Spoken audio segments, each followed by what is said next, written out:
So I rewatched Dragon Ball Z cause I wanted to peel all those villains that I used to peel from Dragon Ball Z. Another thing is that whenever I watch Dragon Ball Z related YouTube shorts, there are some things that are happening like Vegeta crying and stuff like that, and some Vegeta course, and I'm like, I don't remember that happening.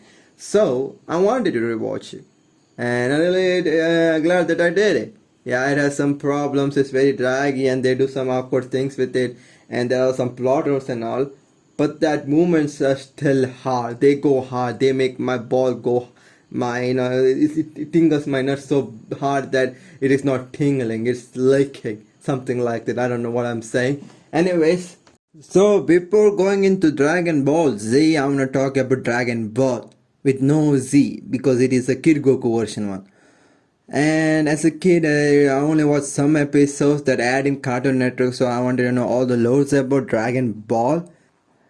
And I realized that there were so many characters that are not in Dragon Ball Z that are very pretty important in the Dragon Ball universe. So that is that. And martial arts were like, more into it. Like they had their own names, they had their own technique, they had their own styles. And there were a lot of pretty child characters at the time at that time.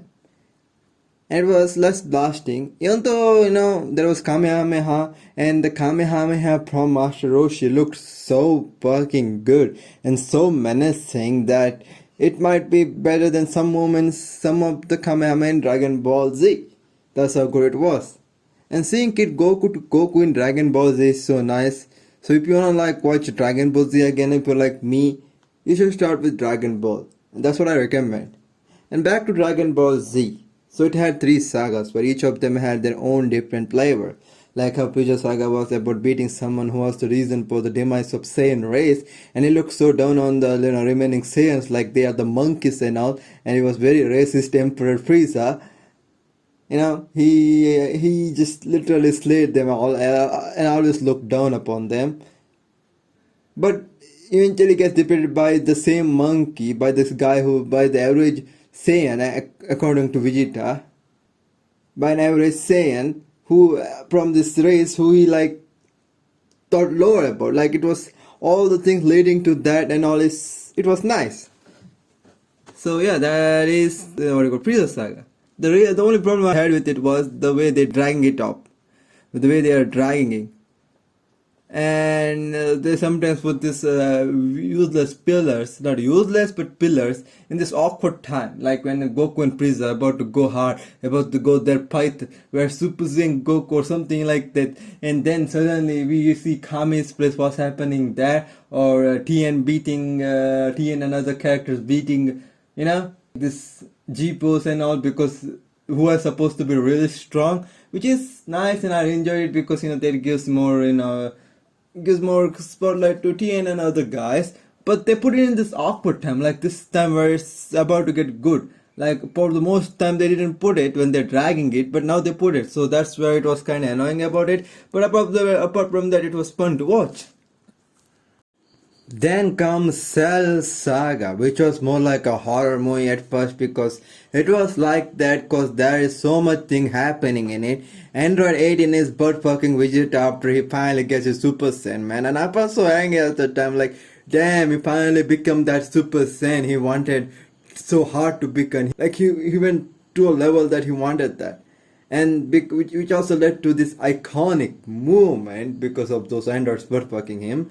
And those androids are really strong, and they are gonna be someone at the top right at that time. And now there lurks Cell, who's the first form is straight out of a horror movie, and he's doing pretty scary shit, sucking out all of the humans and becoming more stronger.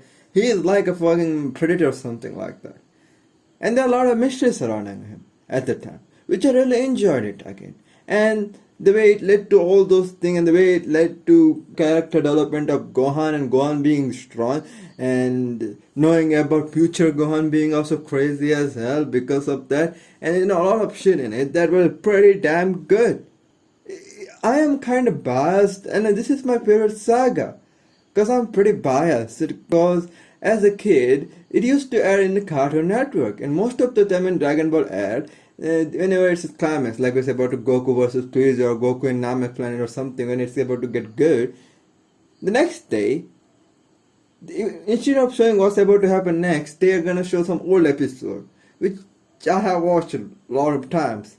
And I did watch it at the time because I was so into it as a kid that I didn't care. I mean, I did care, but I was not like so would not quit watching it. I've still watched it, but I was kind of disappointed, kind of upset that I couldn't see what was about to happen next. And I knew that this is gonna happen again and again and again, and I was like so used to it. But Cell Saga was not like that. I could watch from first to the end of the Cell Saga, and I really enjoyed it. I really enjoyed everything. I really enjoyed Gohan being actually the peak character, and I really enjoyed Goku and Gohan's bonding and lot of things that led to it, as I've talked about it before. So that's why Cell Saga is like the favorite saga for me. I mean, I like Frieza Saga. Frieza Saga, objectively speaking, canonically finishes most of the Goku's, the story from Dragon Ball, because that's why Goku came to Earth. That's why all this thing happened. But it was so good. I really enjoyed it. Like, to be honest with you, Frieza Saga and Cell Saga are like kind of the sequel. But Frieza Saga, because it's very draggy and I'm very biased, that of course I'm gonna be biased because this is why it's my favorite, and that's why Cell Saga is my favorite.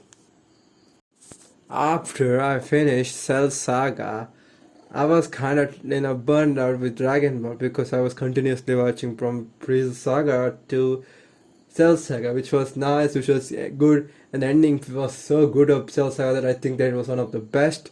But after a while, I was like wanted to watch Buu Saga, and I watched it, rewatched it, and I have to say, this saga was not that bad as others say it was.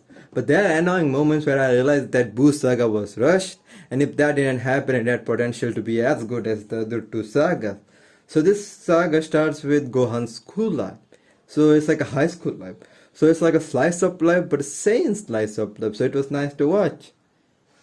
And then comes tournament arc, which I was not that excited about because it had potential to be very good, as the matchups were very intense. I think as better as anything, but they made this as a setup for a whole Boo arc. I wanted it to be like how King Piccolo was introduced.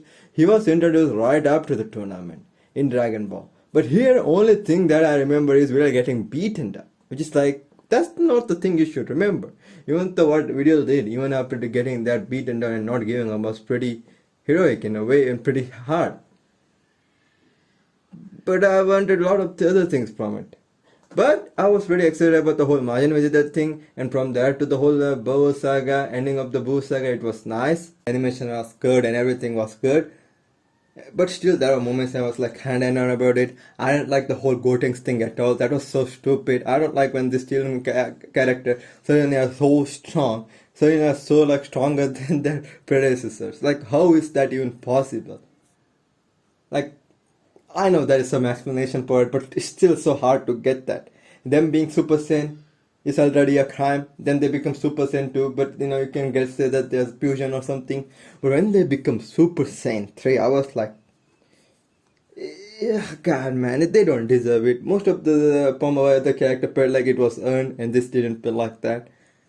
And I wanted more from Gogeta, and I also wanted more from Ultimate Gohan. I wanted more of him being an actual badass. He was a badass. I really liked the poem. I wanted more of it, that's all.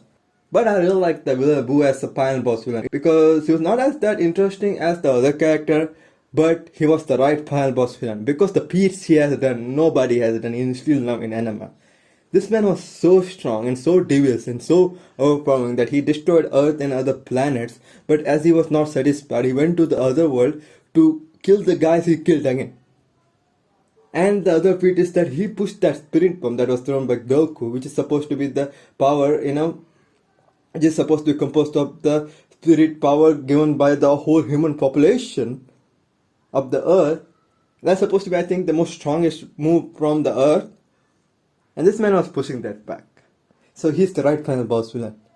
So Busa had potential to be as equal as, Cell Saga or Frieza Saga, but kind of messed it up. But it still was good. It was fun. Majin Vegeta and other things that happened were good. And, if I had to rank it, Cell Saga would be first, Freezer Saga would be second, and third would be Boo Saga. That's it. That's my like the whole thing about Dragon Ball. I really enjoyed talking about it, even though it didn't turn out as good as I wanted it to be. But you know what? It's nice. It's nice to rewatch Dragon Ball and feel the moment I used to feel. And I might do it after 4 or 5 years again when I feel like it. Because it's one of the good shit, man. It's a good shit. But yeah, I know Nuke.